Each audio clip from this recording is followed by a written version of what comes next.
Very good. Well, welcome back, everybody. Welcome to the folks on Zoom. You all can feel free to speak up and ask questions. I invite you to do so before the class is over, which will be at 11:15 or so. But welcome back. Today we're going to sum things up, try to put things into a kind of a full perspective of the lost cause mythology. We'll bring it and talk a little bit about how it has impacted Maryland as well. So we have already talked about, we've defined the lost cause. And we had some good, famous, well-known authors to do that for us. We detailed the main tenets of the lost cause. I hope you had a chance to look at those things that I didn't go over in great detail last week. And we discussed how the lost cause developed, the use of media, novelists, poets, especially the movies. I think that certainly between that movie from 1915, The Birth of a Nation, and especially Gone with the Wind, that has had a massive impact. Yes. Were those books and movies connected to the lost cause of people trying to develop this thing, or they? I don't think they were. I don't think that they were thinking, let's promote the recruited. lost cause. That's right. Were they recruited by them to paint a better picture?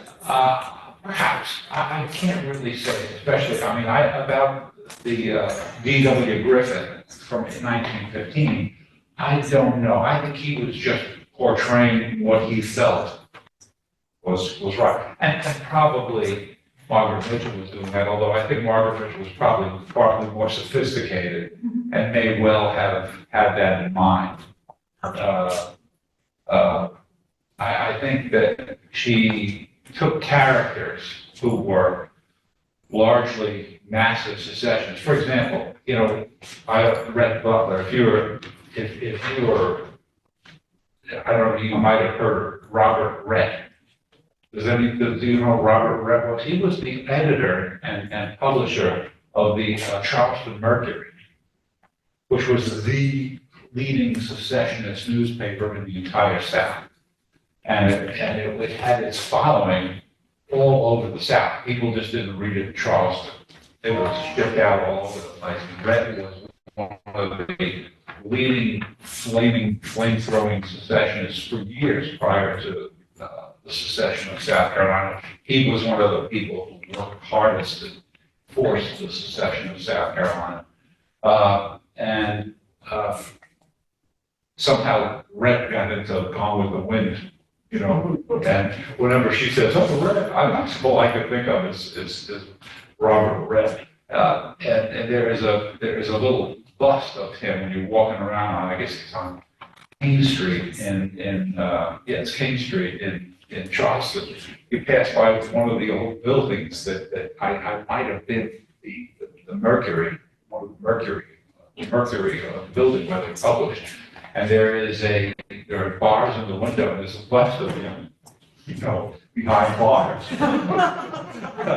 That, Robert, is where you belong. But that's how so to me, she wove much of the nostalgia and mythology into her, whether she did it purposely or whether she just did it because that's her view. I can't, who knows. But it made it in, and it had its hard stamp of mythology that so many of us just live with, and you just presume it. I did, and I'm sure, many of you have as well. So we talked about how the lost cause developed. And today we want to talk about the impact. What has happened as a result of this campaign that essentially started in 1871 or 1872, and that has just continued on. I can't say unabated because it grew, and it grew along with the era of Jim Crow in the South. And of course, Maryland is part of the South, an integral part of Jim Crow. But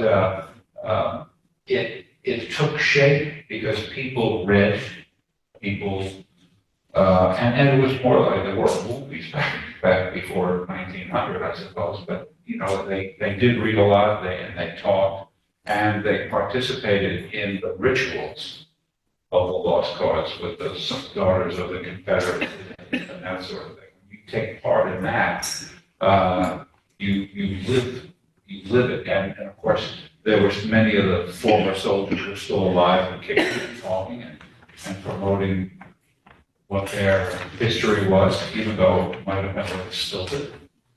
But that's what has happened. What we have come up with is a badly stilted view of the Civil War and its outcome. And it wasn't just in the South, it's been all over the country, because everything that was written, you know, certainly didn't stop. And people read magazines, the Century Illustrated that we talked about, Atlantic Monthly. Those were sold everywhere, and people read it, and that's what eventually became. It didn't just happen overnight; it happened over decades, but it stayed with us. And so, not only was it a distorted view of the war itself, the 4 years, it was a distorted view of the antebellum South. And the antebellum South, of course, the images of that had to be pure, because without that antebellum South image, why would the war would have been worth fighting? And so it had to be fighting for something, and that image was this great civilization. And there, when you read some of these novels and some of the works of these poets and stuff, they just make the antebellum South just sound like a whole world in and of itself.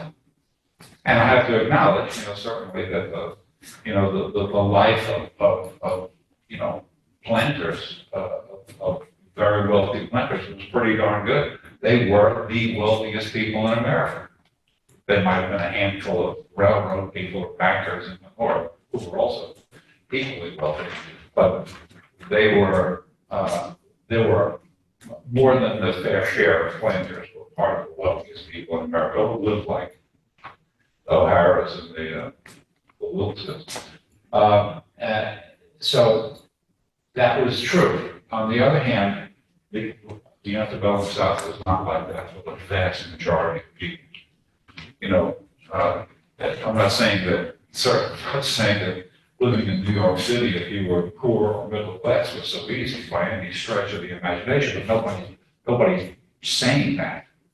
Nobody was trying to portray living in, you know, the lower east side was, you know, nirvana, like they are about saying that, you know, living on a farm or you know, being a blacksmith somewhere, you know, in the South and not having any real profession, that was made over to be ideal. And why? Because the lost cause basically put this crystal sugar coating on the entire South, not just the wealthy people. It essentially gave the image that everybody was like that.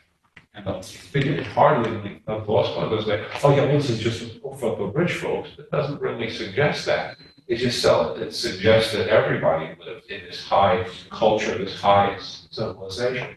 And when you hear some of the Civil War people describing, and the post-Civil War lost cause people describing the culture of the South, they make it sound like everyone was just on top of, you know, they're the greatest world, the greatest culture of civilization that had ever been developed.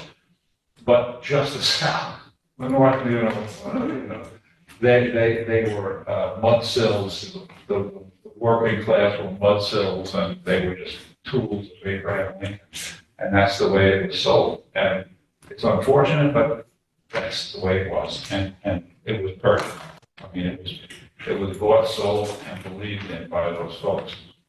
And also importantly, it was the whitewash of the failure of the Confederate government. The Confederate government was, I think it's fair to say, a fairly abject failure Financially, as we talked about, the inflation immediately took hold. The Congress, both houses of Congress and Jeff Davis pretty much ruled in the best interest of the planter class. There wasn't much forethought or concern for the vast majority of Southerners. And between conscription and inflation and taking the crops from people, it was a failure.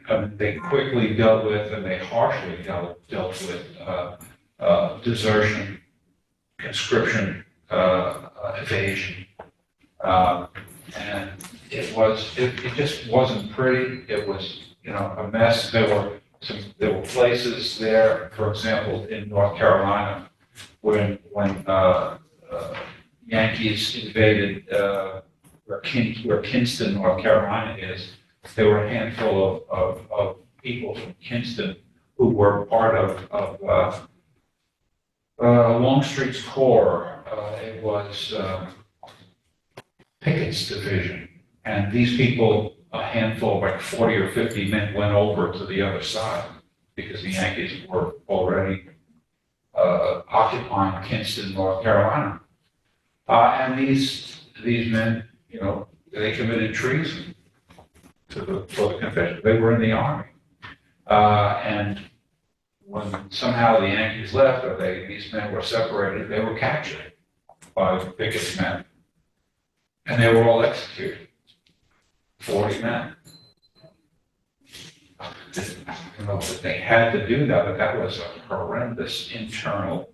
I'm surprised it didn't get. See, those are the kinds of things that get swept under the rug, and nobody ever talks or thinks about it. What has gotten swept under the rug was the number and the first of all, the resistance to the war right from the beginning. It didn't take conscription for the resistance to start. The resistance to the Confederacy, to secession, was held by an awful lot of people. We talked about that, especially the non-plantation areas of the South. That got swept under the rug. The resistance. So I understand. Are you saying some of the Confederates joined the Union and then were recaptured and executed? Yeah. That's what. Yes. They weren't civilians. They were troops. So that was the excuse. Was it necessary to execute? Well, apparently they did so right there in Kingston, very publicly. And I recollect there's a book that I did. So they were deserters then? Say again? So were they deserters? Technically, yes. Yeah. They were deserters. But apparently the executions were very public right in the town where they lived.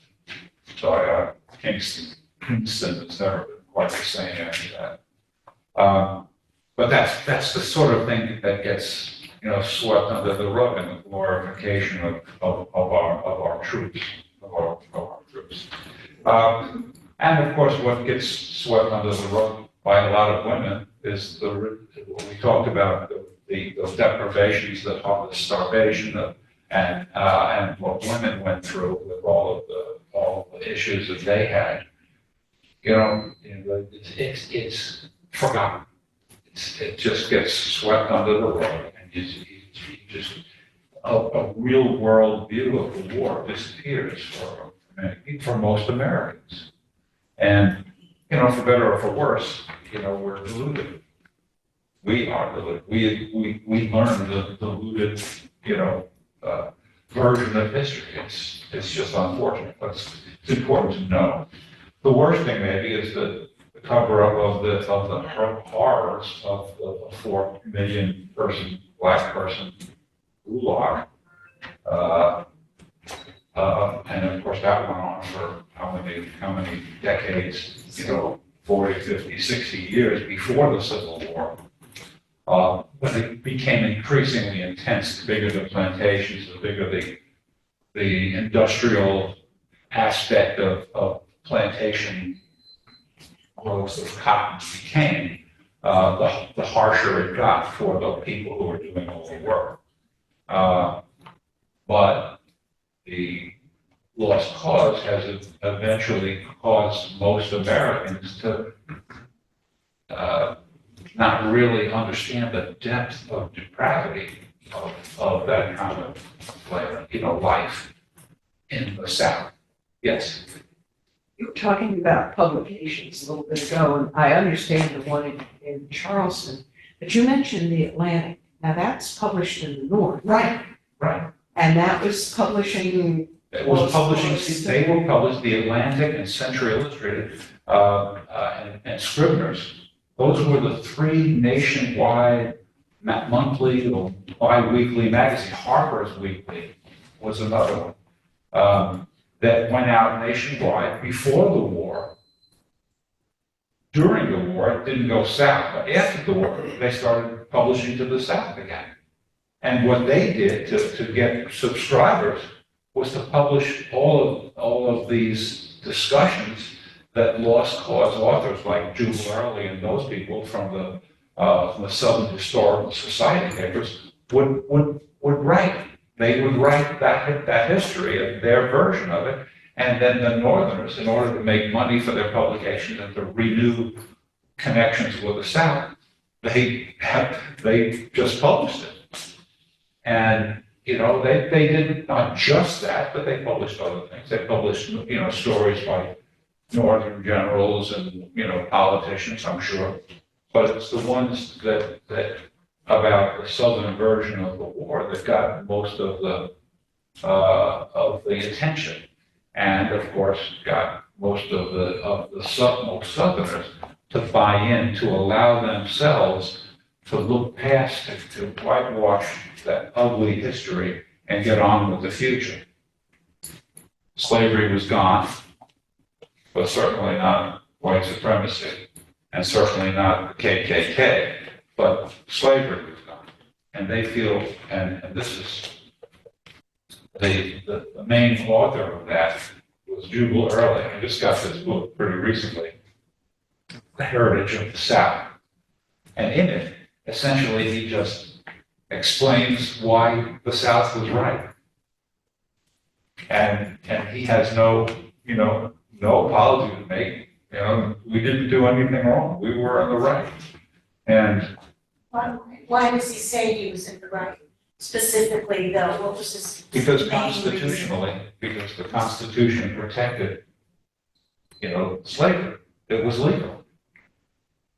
But of course, if that was the case, then the South didn't need to secede. They didn't need to start. And of course, the North didn't react militarily when the South seceded. The North didn't act militarily until after the South had fired on the flag at Fort Sumter.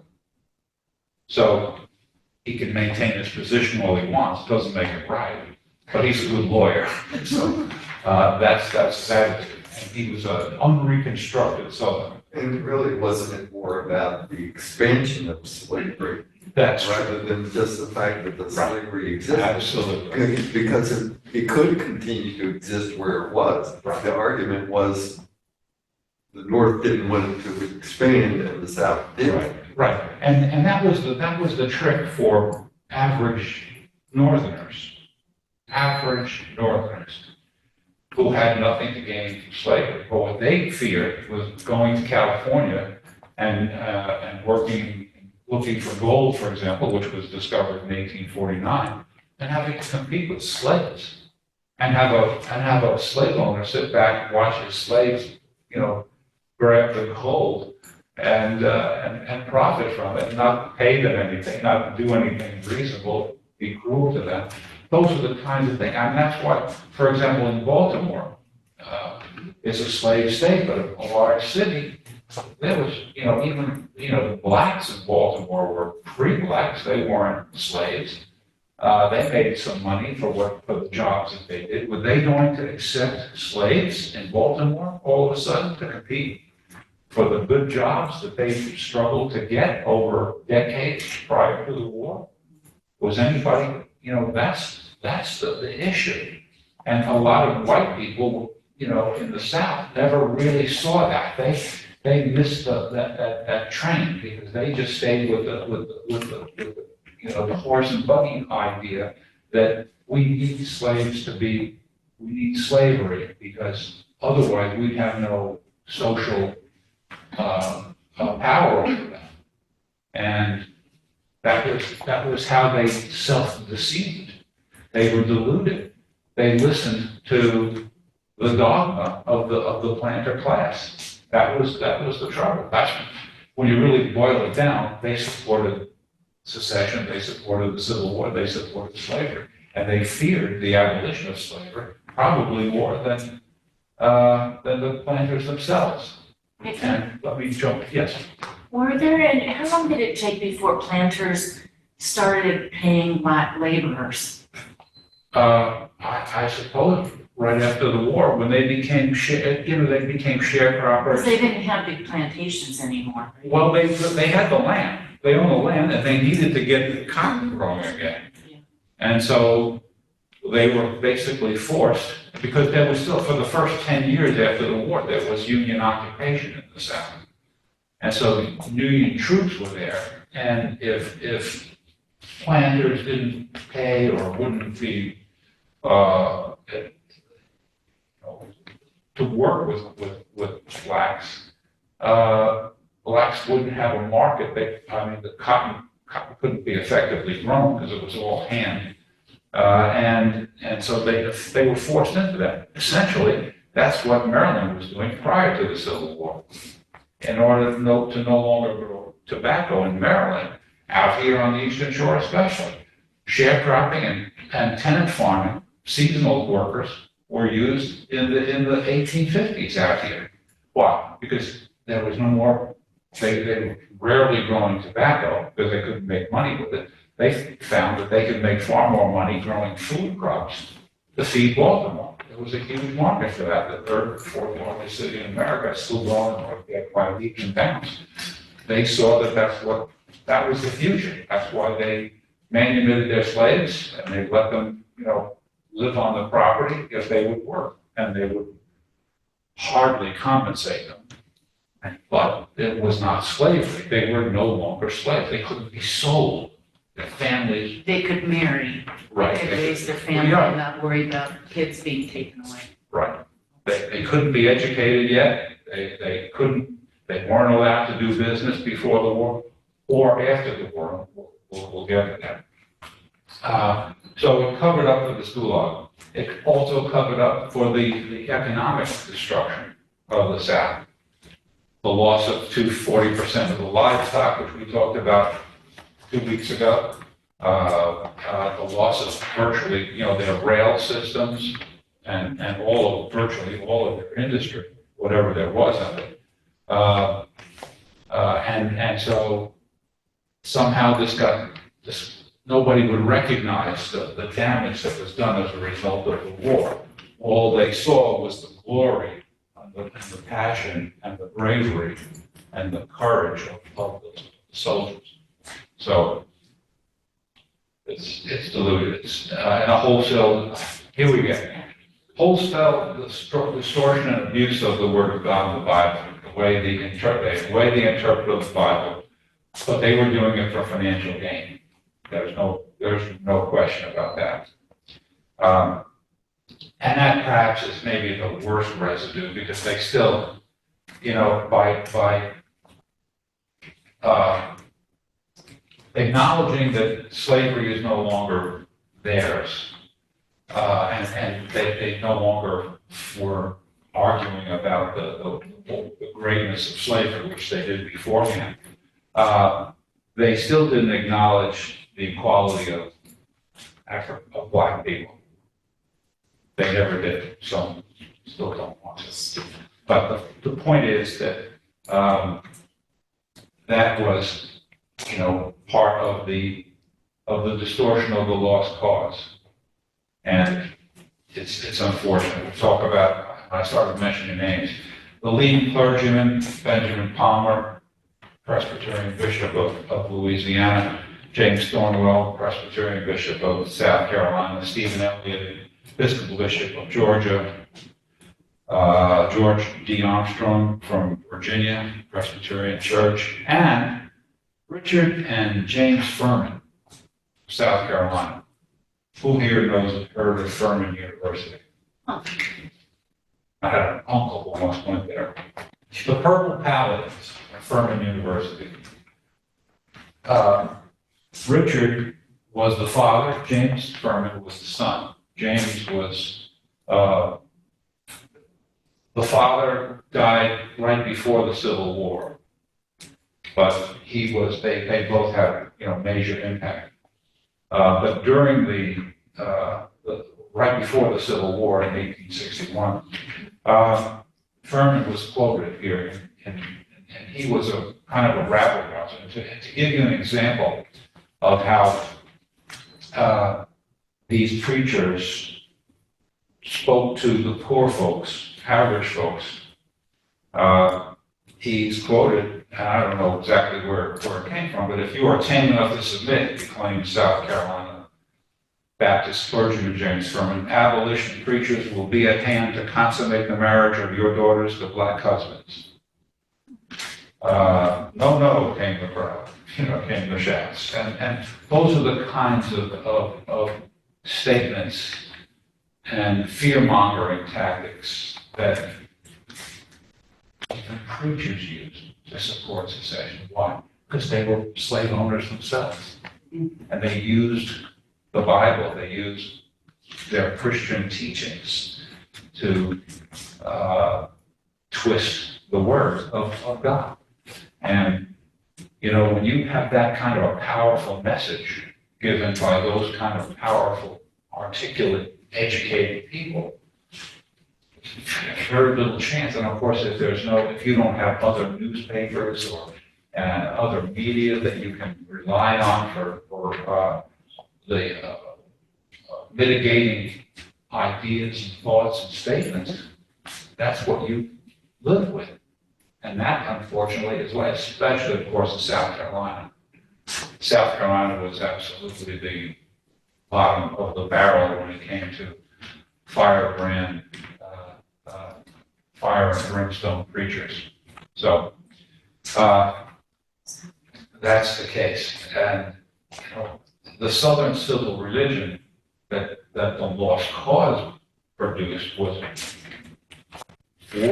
terribly amplified by the United Daughters of the Confederacy, and the ritualism of what they did on a regular basis for many decades, for 4 or 5 decades after the war. They're the people who started to raise money for statues and to glorify the men that go to the cemetery. That's nothing, I'm sure they go to the cemeteries all over the country to honor the dead. We do that in Memorial Day here, but they did it pretty consistently down there as well.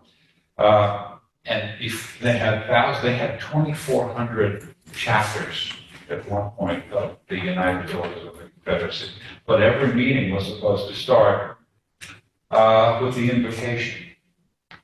The invocation being, Daughters of the Confederacy, this day we are gathered together in the sight of God to strengthen the bonds that unite us in a common cause, to renew the vows of loyalty to our sacred principles, to do homage to the memory of our gallant Confederate soldiers, and to perpetuate the fame of their noble deeds unto the 3rd and 4th generations. To this end, we invoke the aid of our Lord. How could you go wrong?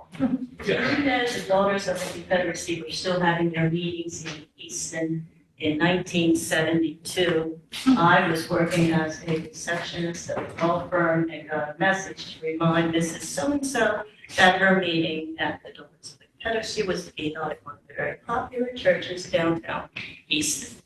And who's bringing the cookies? Unbelievable. In my lifetime. Me too, I know, I can't believe it.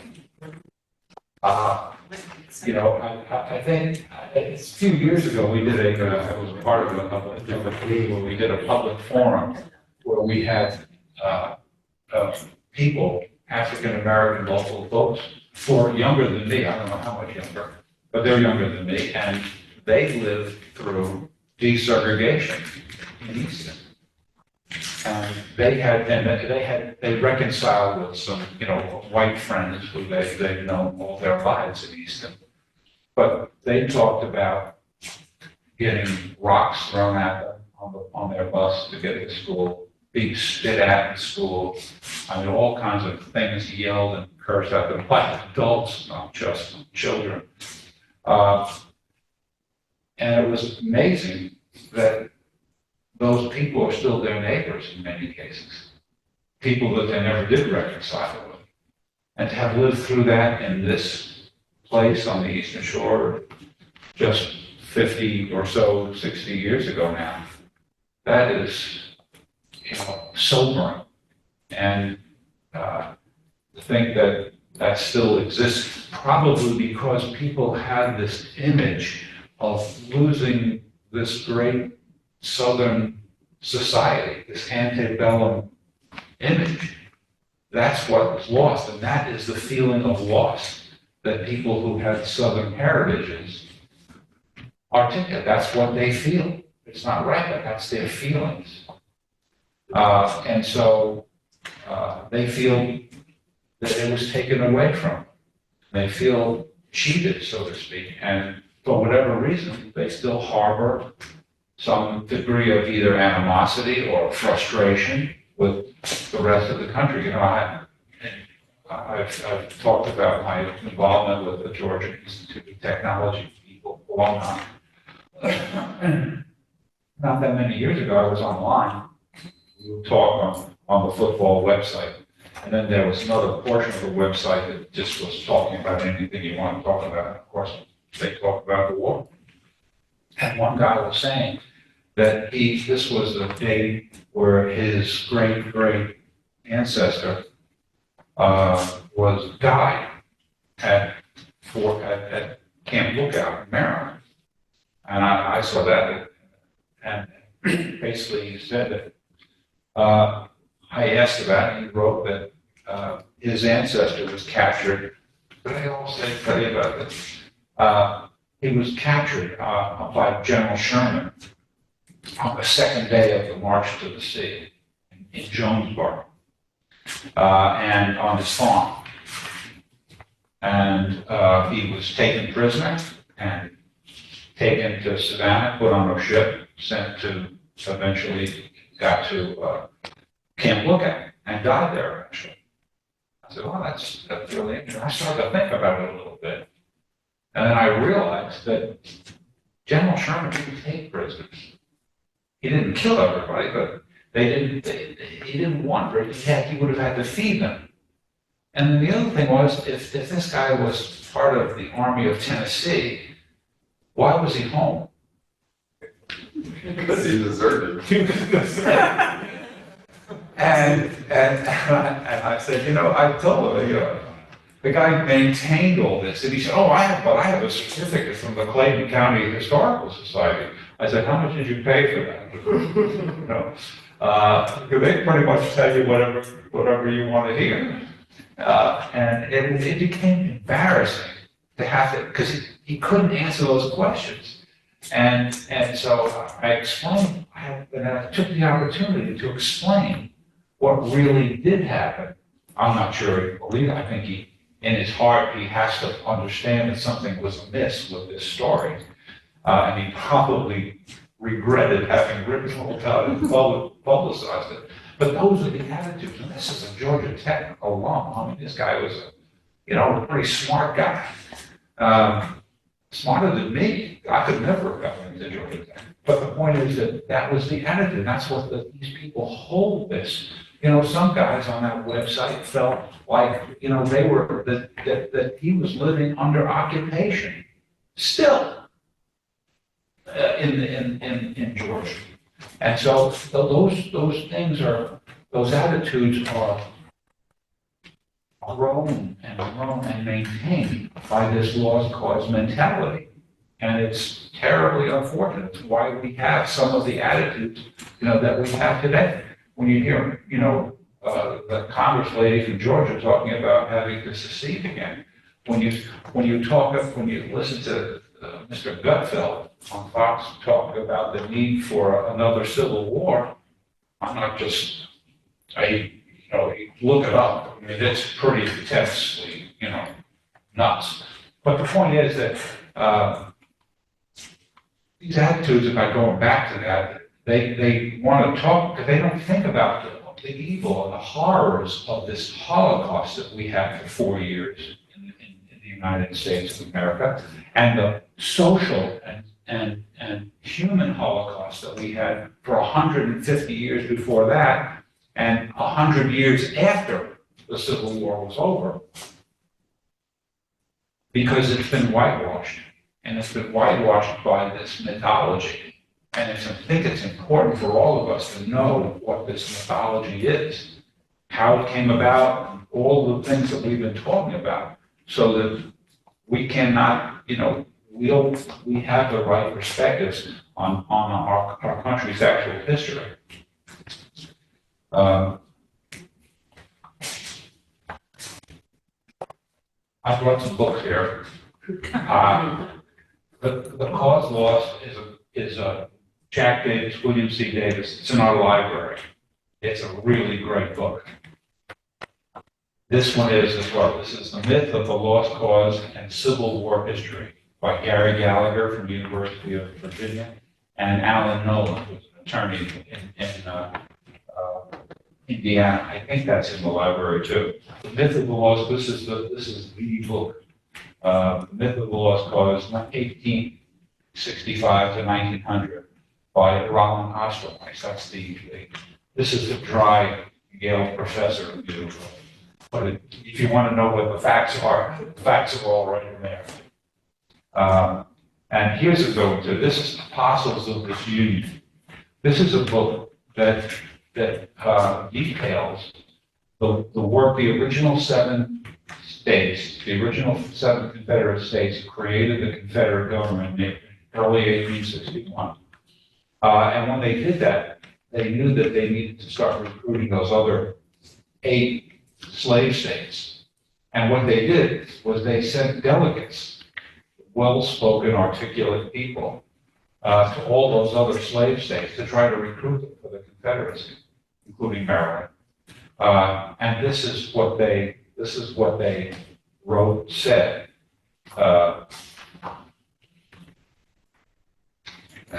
And this is good. Personally, I was at Fort Benning when I was in the Army, and this is Henry Benning, who was a Georgia Supreme Court judge and a Confederate general who fought at Gettysburg and in the Army of Northern Virginia. And he was the which state was it? I'll just read a little bit about what he said. He asked, what about slavery in border areas like Delaware and Maryland? The anti-slavery feeling has gotten to be so great at the North that the owners of slave property in these states, i.e. Maryland and Delaware, have a presentiment that it is a doomed institution. And the instincts of self-interest compel them to get rid of that property which is doomed. As a result, slavery would be pushed lower and lower until it all gets to the cotton state getting maintained. There is the weight of a continent forcing it down. When they arrived, the institution was confined to the lower South. Slavery shall be abolished, and if the master refuses to yield to this policy, he shall doubtless be hung for disobedience. So even they were doing the fear mongering. What is that? What year or decade is that written? 1861. That's written in Benning said that in 1861 to the, I forgot which state it was, but he was on that. I don't think he came to Maryland. That might have been Delaware, Kentucky, or Virginia. I think it was Virginia. But they had these apostles, so to speak, who went out and spread the word to the non-seceding slave states. And of course, this is the gospel of this union. This tells about the separation of the Protestant sects, the Protestant synods, and the Catholic Church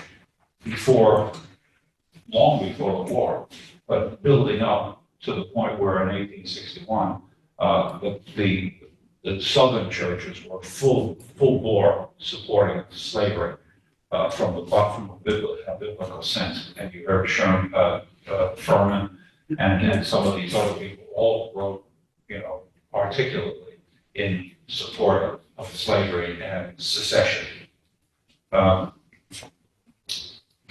This is a book called The Idea of the South by Frank Vanderburg.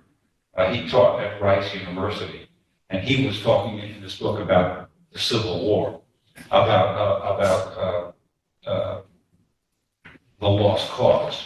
And this was done early on. This was not even barely in the 1940s, 30s, and 40s. These were the first historians from the South who questioned the lost cause mythology.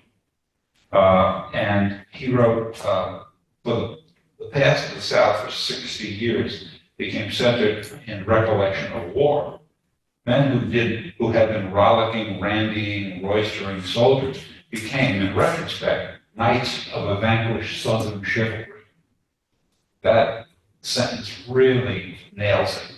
Demagogues whose most positive accomplishments have been spitting tobacco juice and shouting became statesmen of the Old South. Filial pietism replaced patriotism. Apology paraded as history. Confederate self-explanation had full sway in literature, history, and in fact. There is, Rice University where he taught, and he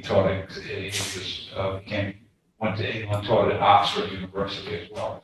So these are people who have the right perspective, a reasonably good perspective on, what had really happened in their part of the country, and how to call it out and to begin to change the average Southerner's idea and a recollection of what happened for those 4 years. So that's really, really significant stuff. Okay. Are we doing okay on time? At least half an hour. Okay, very good. All right. Confederate Memorial Day, one of the rituals was Jefferson Davis's birthday became Confederate Memorial Day. So that's when they would go out. In my own experience, my daughter went to St. Mary's College in St. Mary's County, and so did my ex-wife, and she was on one of the alumni boards. So we would go down there every Memorial Day for whatever reason. Every time we would go down there, we'd go a little past the school to this little town of Scotland where they had a square. It was near where the memorial is for the Camp Lookout, the men who died at Camp Lookout. And every time we would go there, 3, 4 years, there would be a Confederate ceremony going on. Confederate guys dressed up in Confederate uniforms. It was almost like, wait, we passed there and there wasn't the ceremony. It was amazing how often they must do that pretty often, because every time we come by, practically, they're there. So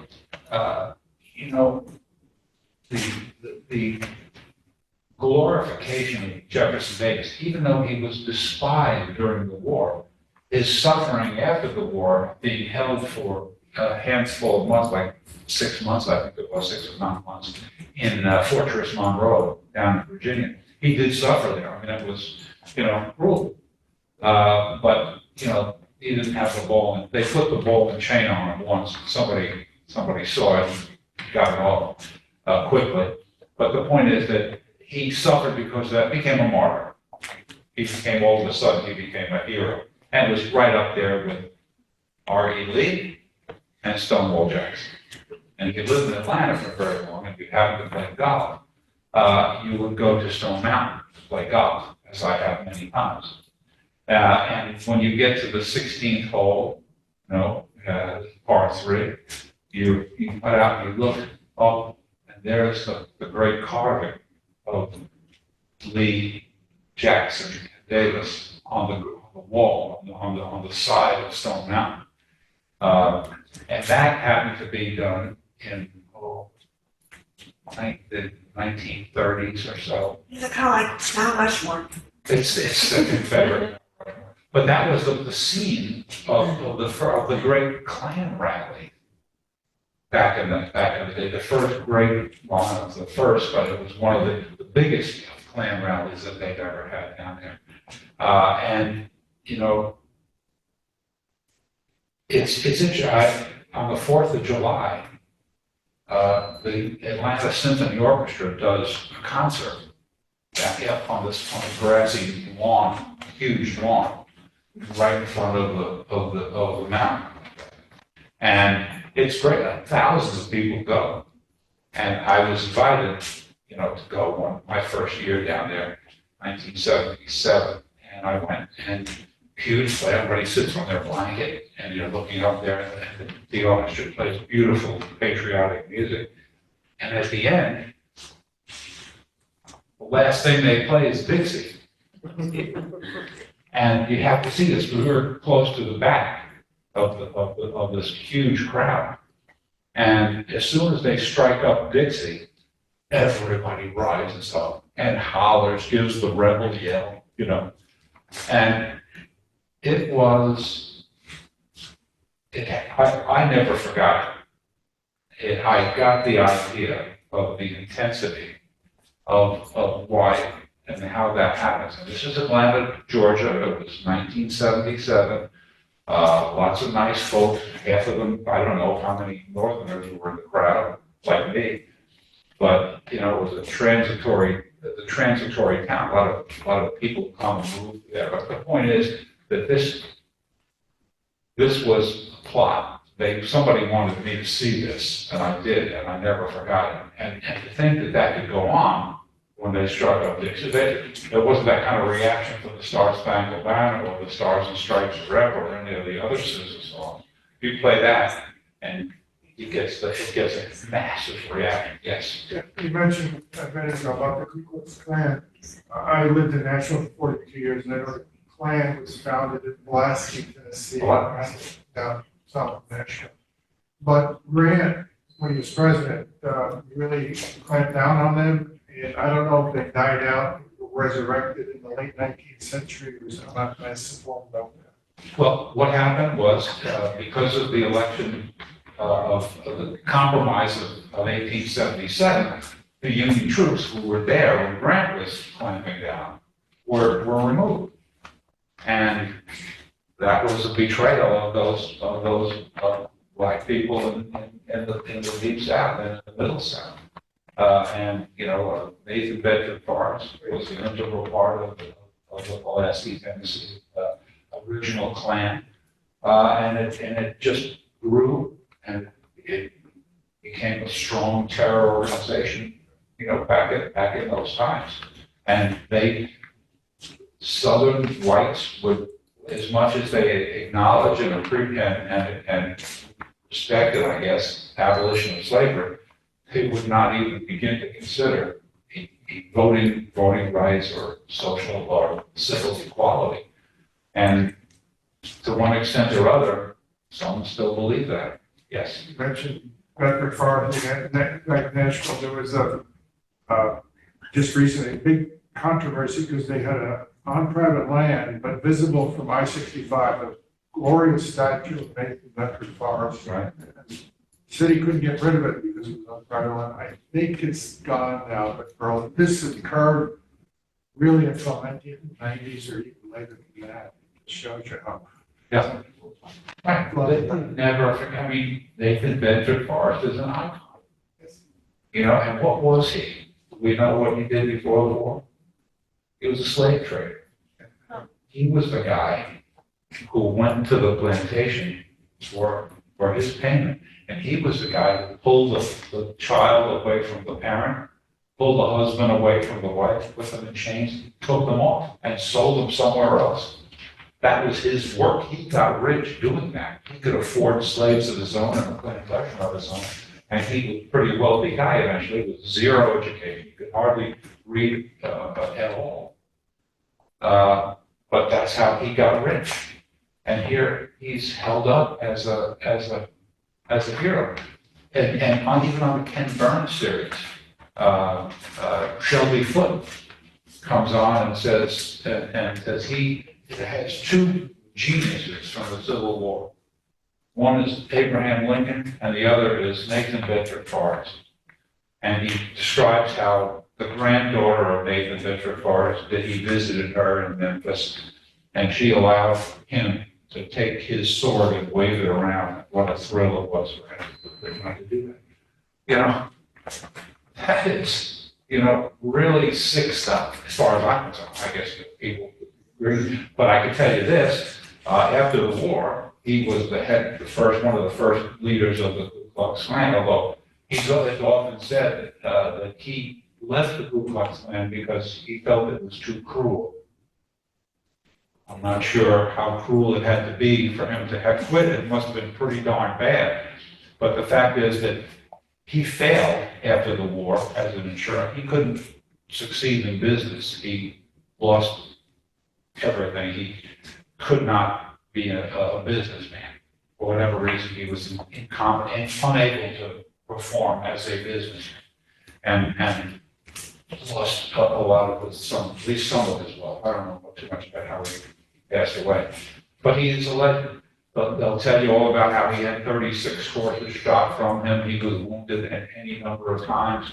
And he was always showing up with the firstest, with the mostest. And I have no question that he was one hellaciously good cavalry and had a good sense for the kind of warfare that he was asked to fight. Yeah.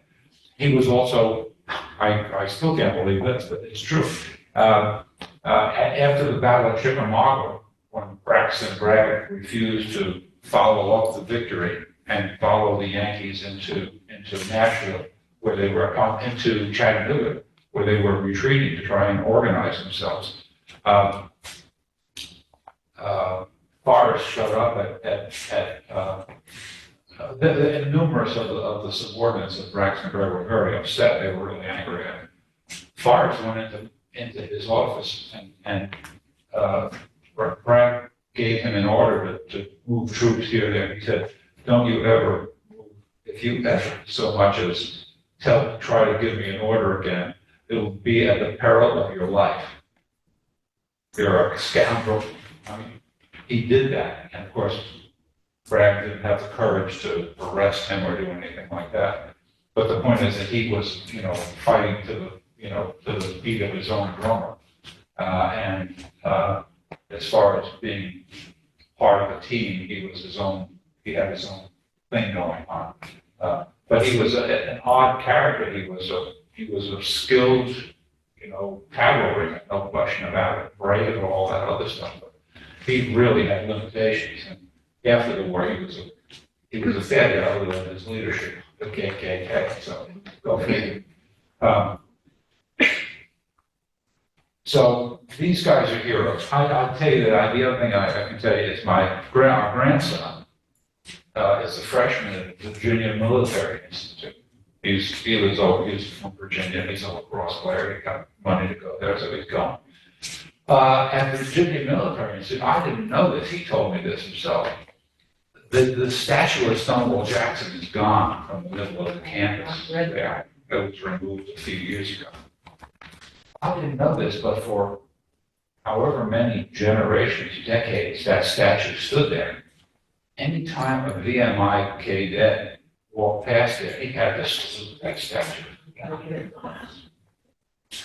So, I shuddered when I heard that. I knew the statue was there, but I didn't realize that those cadets were saluting that statue every time they passed it in the middle of the squad rank there. So that's the degree of power of this mythology that still abides in so many minds, not just in the South. It's all over the country. Yes. So you have conducted many classes and encountered many people in the course of your career on the civil service war and the lost cause. Have you encountered Jubal Early's and or Longstreet's, if that was his name? A relative? Yeah. Yes. Well, I'm doing realty. Can you repeat that? The question was, have I encountered people who were relatives of some of these, Confederate leaders? And the answer is yes. In my classes at Washington College, there was some direct descendant of General Lee.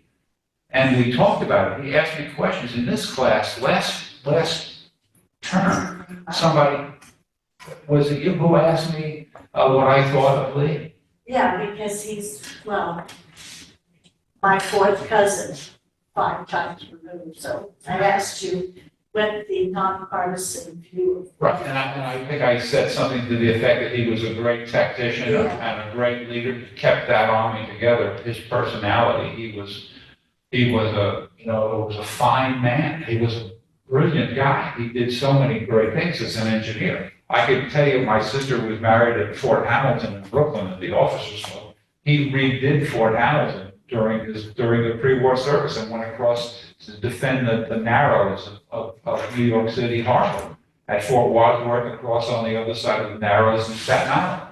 They gave him these great jobs to do because he was as good an engineer as maybe, I don't know if they ever had. But the point is that he was a great engineer and a great soldier. He was, seen by General Scott, Winfield Scott, as the best officer in the United States Army. It was a crushing blow not to have him, resign his commission and go fight. But he has been made into something bigger even than that. And he's been given almost a semi kind of a divine image when you read some of the descriptions of Lee in these speeches that they gave to raise money for the statue in Richmond. They talk, in holy terms, the divine spirit, things like that. And I think that pushes it too far. He had his faults. He definitely had his faults. He had a lot to do with the failure, to devise a long-term strategy for survival of the Confederate Army. He was fighting for Virginia. He didn't care too much about beyond the state of Virginia. He wanted everybody to be fighting, everybody from the other states to be fighting in Virginia. He was upset early on because he understood that Virginia was being used by the Deep South as a battlefield. He knew that. Lots of other people did too. So he was in a position to drag those people in and defend Virginia, which I believe he was doing for those 4 years when he was a general. I also believe that it's fair to say in criticism that he kept the war going. I think I mentioned this for a long time after he knew it was a hopeless case. And I think I mentioned that about once Grant crossed the James River and the siege of Petersburg and Richmond began, Lee said to others, it's all over now, except it's a matter of time. And it was. He was right. As from that standpoint, from the tactical standpoint, he knew it was right. But look how much damage was done to the rest of the South during that 9-month period between that occurrence and Appomattox. So these, either relatives or not, would they object to the way you were presenting the lost cause? Yeah, I say the woman who I met who was a relative of Jubal Early, well, I reacted to her. Jubal Early was I'm a direct descendant of Jubal Early. I said, are you really? Well, I'm sorry to hear that. And I started, talking about, his failures. He didn't have too many successes, and I still feel that he is at the nub of what happened at Gettysburg late on day one. I think that was his highest motivation to blame Longstreet for what happened at Gettysburg because of his performance on day one and day two. But that's neither here nor there. I don't want to go into Gettysburg much. But that's the point. Yeah, I have met him, And I think as long as I know what I know to be fact, I'll represent that to anybody. And the So other, you wouldn't get really strong resistance from members of your class? I haven't yet. I mean, I'm sure people feel that way, but for example, what I do is prefer, and there are plenty of arguments, I argue with people over the statute. I'm infamous with some of those people here in town. I know them, I've met them, I've played golf, on the golf course, with some of them. But what I prefer to do is not get into a face-to-face with them. If anybody wants to question me, if anybody's out there who wants to, just put something in the newspaper, put something in the spot. I'll debate anything with anybody. I just don't want to interrupt them when they're speaking and get the main thought across. That's what I try to do. When I write something in the spy or in the paper, I write my opinion and let somebody challenge it. That's discourse. Yes, And, it's not like a model. I specifically was concerned too, because you said that you taught and lived in Atlanta.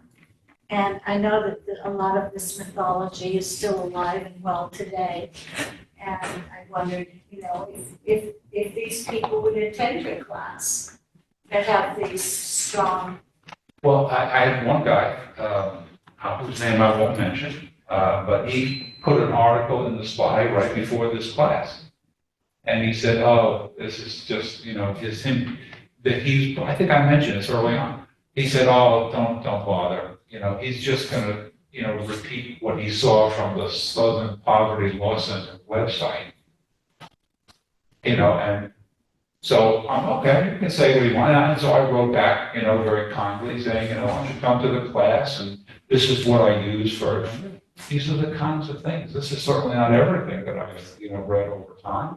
This is part of it. And these are not just guys named Joe. These are all, terrific historians who probably know more than I ever will. But the point is that I'm doing this because I think it's crucially important, and especially in Eastern Maryland, where the lost cause was living every day and right in front of the courthouse. And now today there's a statue of Frederick Douglass. In Dorchester County Courthouse, now there's a great statue of Harriet Tubman. Now we're moving forward. It's not easy, but that's what we have to do to get past this imagery, this false imagery of that horrendous 4 years. But that 4 years, which was a defining moment in our country's history. It was from my standpoint, World War II was important, but Civil War put us where we are. I mean, it abolished slavery. We have a long way to go to get past, to get the full, complete civil rights for everybody and equal, and education.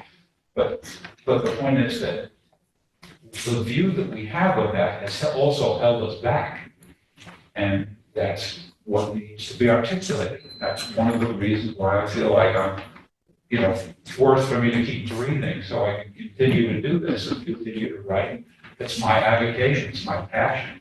So our collective memory has been swept away from the realities of this massive internal resistance, other industrial destruction, abolition of slavery, another century of violence after the war, and to be sugar-coated. Okay.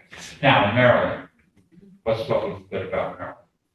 What I found, I didn't know this, but when I did the class on Maryland, I found out that Robert E. Lee Park in Baltimore, it's in Baltimore County, Robert Lee Jackson statue that was removed a few years ago, that wasn't put there until 1939. I found out it was a family, it was a wealthy family with strong Southern ties who lived in Richmond, whose history was Richmond during the war, moved to Baltimore, but just decided that they wanted to glorify Lee Jackson with a statue in a park. And they had to let they bought the land, they did everything they had to do, I guess they paid for it themselves. But here was this Baltimore putting up a statue to two men who were seeking to destroy Baltimore during the war. Lee came across the Potomac twice. He was looking to do nothing less than destroy the railroad tracks. If he could have gotten to the B&O factories in Baltimore, there wouldn't be B&O factories in Baltimore anymore. But to put a statue up to him is just bass backwards thinking. But that's what Baltimore did. Interestingly, Maryland, My Maryland, the song, which talks about Yankee scum or Yankee slime, I mean, that's in the lyrics. That's what it's the I don't take it personally, but on the other hand, it's there. But it wasn't put there until 1940, the year after Gone with the Wind. You know, I mean, where does that come from? So late in the game of hating the Yankees. And still feeling that Maryland was kept out of the Confederacy by the hard hand of Abraham Lincoln. Oh, and my dear friend Paul Callahan, who put out that new book, When Freedom Died, I've asked them if you do the class next semester. oh, very good. Well, I'll be part of that class. Because when he gave me my autographed copy, and first I didn't have time to read it, I still haven't read it. But what I did was I cut to the chase, and I went to the back of the book, and I looked at this page, his conclusion. He agrees with me completely. He acknowledges that nothing that Abraham Lincoln could do or not do could possibly have kept Marylanders from seceding if they had chosen to do so. But they chose not to do so, probably because, and I agree with him, that it was just, there would have been imminent destruction of the city of Baltimore, the state of Maryland. So he understands that, and he acknowledges it. That's great. Now I have to read the rest of how he got to that, which I will. But I guess my point would be that there are so many people who still won't understand that. They don't believe it. They don't want to believe it. And at some point, there'll have to be more folks to come out and speak up and acknowledge the reality that not only that the large majority of Marylanders supported the Union, but that the minority of people who supported the Confederacy and fought against Maryland and against their neighbors and against the Union were not so ideal. I don't know, they had their feelings. They felt like secession was important. But one of the attributes that Lee is credited with is that he said it was a matter of honor. My state seceded, so it was a matter of honor for me to go with my state and to leave the Union.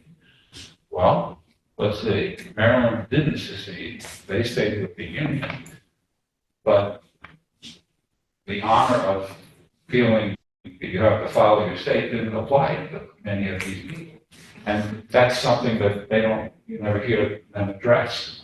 Not that it's that important for them to, come crawling back. But the point truly is, and what I will say to Paul myself is that if freedom, if something happened to democracy, when democracy fell in Maryland after the war, when the Union troops were back home, when the Confederate troops came back home and were welcome to take jobs. But the U.S. colored troops came back home and they couldn't get a job. They supported the Union, they sacrificed, some of them were killed, and they all took the chance that if they got captured, they'd be dead. And they came back, and what happened to them? No jobs, no land, no education, no citizenship, no voting. That's where democracy fell. And that's a message from, that Paul will hear from me. And I think that that's the message of the lost cause. I don't, I don't feel like there was any criminal act to welcome those Confederates back. 82 who came back, plus 3 others who moved here after the war. That's not a very terrible thing. But to hold back and to basically punish those men who did have the courage to go fight, that is a loss. That's a stain on democracy in the state. You just mentioned Maryland chose not to secede. I remember a college professor saying, this was within a U.S. history class, they were going to vote, right, on whether to secede or stay in the Union. And what he said was, Lincoln sent federal troops and surrounded the courthouse and said, go ahead and vote. No. Okay, just to hear your perspective. It did not. Okay. The governor was concerned that there was a presence of Union troops right across the border in Pennsylvania. There were Union troops in Annapolis at the time.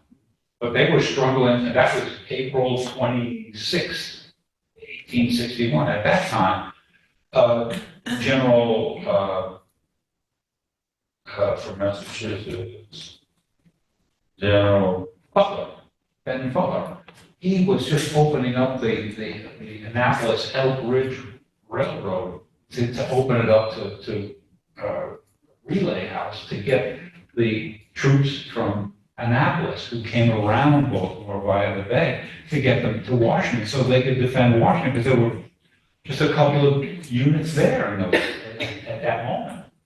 And so the only real troops in Frederick, where the governor finally said, go up to Frederick because, you'll be free there.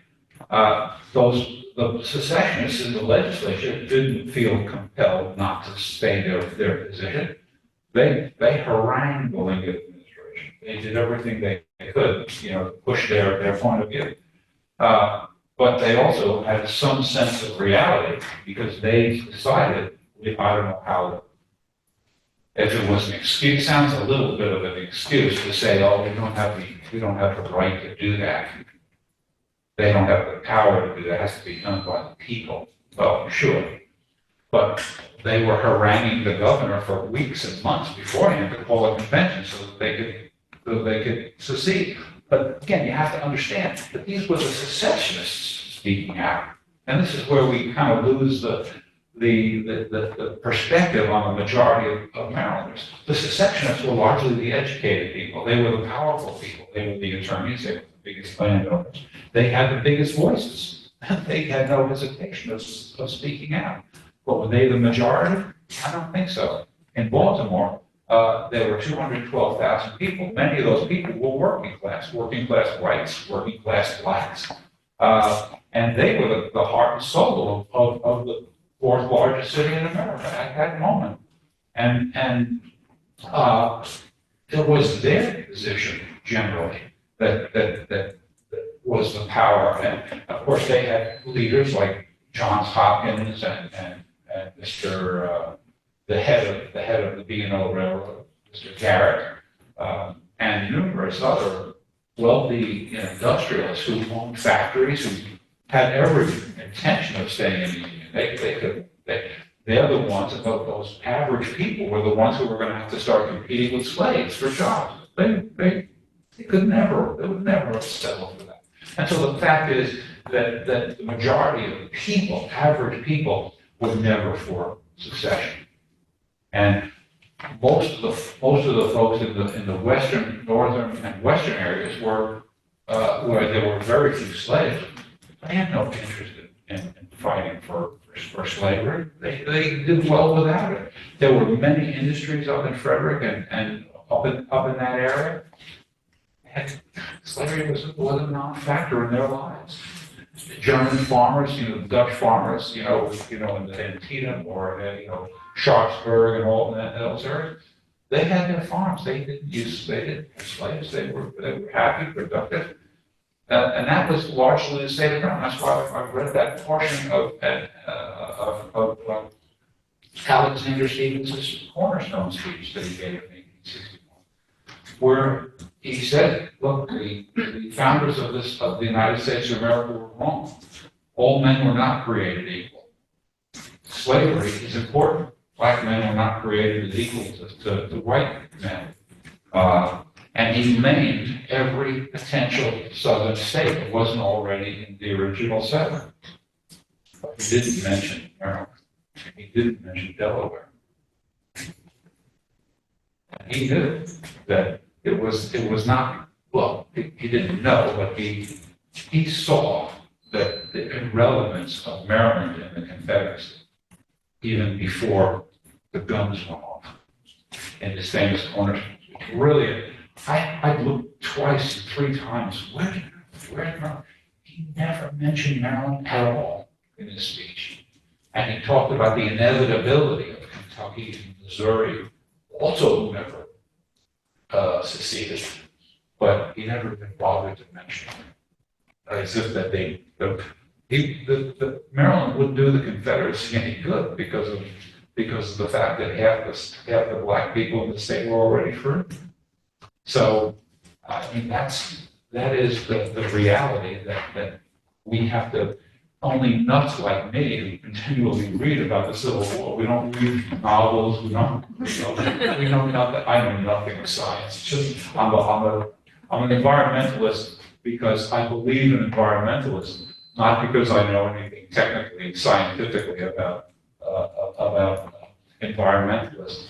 The fact is that when you take all of these realities, all these stories, and you piece together what really probably did happen during those 4 years and the time before and the time immediately after, you have to conclude that we're kidding ourselves with the way a lot of the history has been written, and it's important to clarify it, that's all.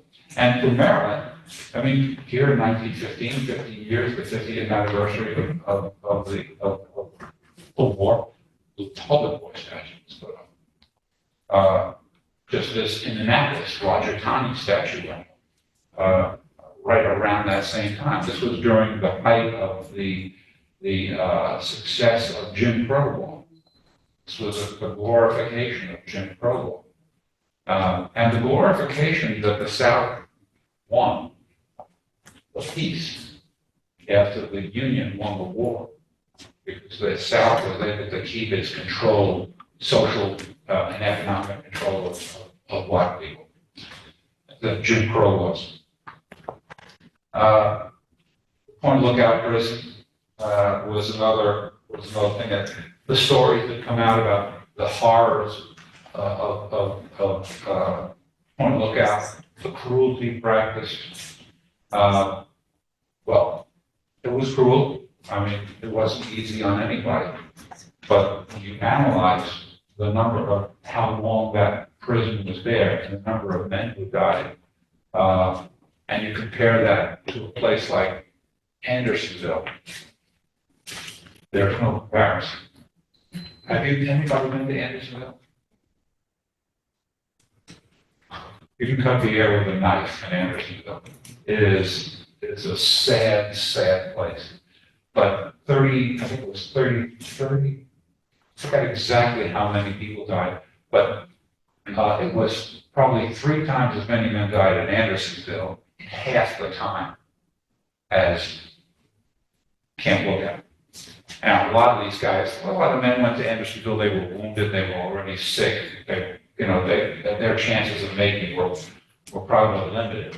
Same with the men here at Camp Lookout. The stories are amplified beyond what I think is terribly reasonable. Although, cruelty at any level is unwarranted. 13,000 died. 13,000. 13,000 men died, but I think it was in a 6-month period. Yeah, disease, poor sanitation, malnutrition, Right. malnutrition. They could have, those men didn't really have to die. They couldn't feed them. I mean, they couldn't feed the Confederate Army. But General Lee, on the other hand, along with Jefferson Davis, refused to do the switch back and forth with troops anymore, like they did early in the war, because they wouldn't respect black troops as troops. They saw them as slaves, so they refused to, go trade with parole black troops. So that practice ended, and everybody suffered, but they suffered because of black troops, and so it was. I mean, with people dying at that rate at Andersonville, they should have, but eventually they did. They moved them. When Sherman was moving on his march to the sea, they were scared to death, but they would move. They didn't know where Sherman was going. He could have gone south to the Gulf Coast too. And if he had gone past Andersonville, Sumter County, that would have been an ugly scene. So that's a place of horror. The camp, the further camp situation was there, but here the imagery of the rites, the uniform recognition and the ceremonies that I've seen myself are unusual. They reflect this image of a lost cause image of honoring every man, whether he was good or bad, or if he was a deserter or whatever. Confederate tribute, there's another contributor. It's now gone. I think there was a Confederate statue in Rockville as well. And until recently, the strong presence of the Sons of Confederate Veterans here in Maryland. I used to be able to get a Sons of Confederate Veterans license tag with their logo. You can't do that anymore. And so slowly but surely, we're finding our way out. And, we still have, a very long way to go. It's unfortunate, but, that's where we are. And I just feel that it's time to understand. I feel it's my job. I'm saying to you, you are now forewarned, forearmed, and, stay with it. I mean, any of you have questions, suggestions? How about you on Zoom? Mary, Elaine? Oh, yeah. Mary's, okay. All right, I guess not. But in any event, so I guess a couple of minutes early. I'm not sure what else. I feel like I've covered everything I needed to, yes. Well, I have a couple of follow-up questions. Going back to Sherman not taking any prisoners, was the concept just basically that would hold you back and you just have to keep moving? Right, exactly. And what he did was he knew that it was crop time. It was late fall, and the farms throughout Georgia were pretty loaded with food. And so what he did was he was in Atlanta. He knew he couldn't just hold Atlanta. There was no strategic value anymore to holding Atlanta, especially if they could rip up all the tracks and make it, and the factories that still were there. And so he asked for permission. He didn't get it very easily either, to just go on a march. He told Grant, who was his boss, and Lincoln, that he was going to march towards Savannah and meet up with the Union fleet at Savannah. It sounds easy, but the point is that he was being opposed by General Hood and the Army of Tennessee. And Hood could move around. He was a smaller army, but it was still a fairly significant group. And Hood wanted him to leave Atlanta and wanted to move into Alabama and move Sherman. But Sherman understood that and didn't want to oblige. So what he did was he took half his army, the army he took different units. So he had the army of the Cumberland, army of the Tennessee, and the Army of the Ohio as well. And basically what he did, he took his best 60,000 men and his best horses and wagons so that he could make this march. And they wanted to do it quickly. And then what he did was he burned Atlanta, destroyed the track, and made it virtually unusable. And then he took the other half of his army and sent it back to Chattanooga and to Nashville. And so he left Georgia, he left Atlanta a mess. But he sent the other half back with under Rock Thomas, General Thomas, the Rock of Chickamauga, and he sent them back up north to Tennessee. And he moved on to Savannah. But he took his 60,000 best men and he made X number of miles a day using several different roads, plundering, eating off the land, plundering what they don't use, and destroying tracks and everything. They would follow one or two railroads, and that's the roads that they followed. I said roads, I meant railroads. And they would follow those roads and just completely destroy them. And destroying everything of any military value to the Confederacy, including food, because they had that. Those are the people who were feeding the Confederate armies. So that was the plan, and he executed it. Took, I forgot exactly how long. By the time Christmas, 3 months, because Atlanta fell around September, and then it was December 25th. right? So he didn't leave until Hood abandoned it September 2nd. And he stayed there for several weeks and then moved on. I think it was the beginning might have taken him a whole month. I don't think he left in October. I think it was the beginning of November.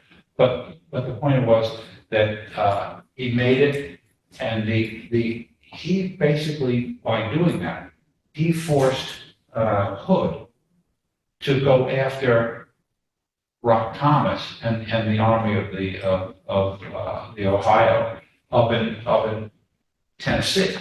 And what Hood did, not being a very good strategic or even a good tactical commander, he attacked frontally at Franklin, Tennessee, and it was a terrible. That's where Patrick Claiborne was killed. They had 7 generals killed at the Battle of Franklin, which was a disaster.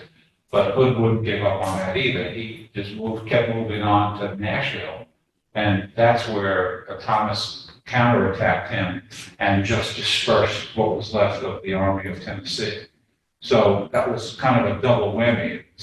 Sherman proved himself to be correct that he could march through Georgia, destroying everything of value to the Confederate supply people, but also sent the other half to Nashville, where they could literally contest the Confederates' Western Army, and basically destroyed it by the same stroke.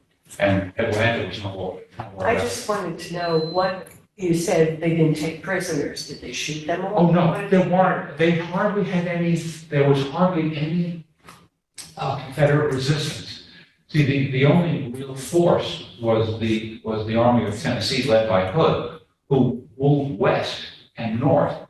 Sherman went south and east. So there was virtually no. So they just went home? Or? Yeah, that's exactly what they did. Most of the Confederates knew that the war was virtually over, and they had to go and protect their families. Thank you, Nikki, very, very much.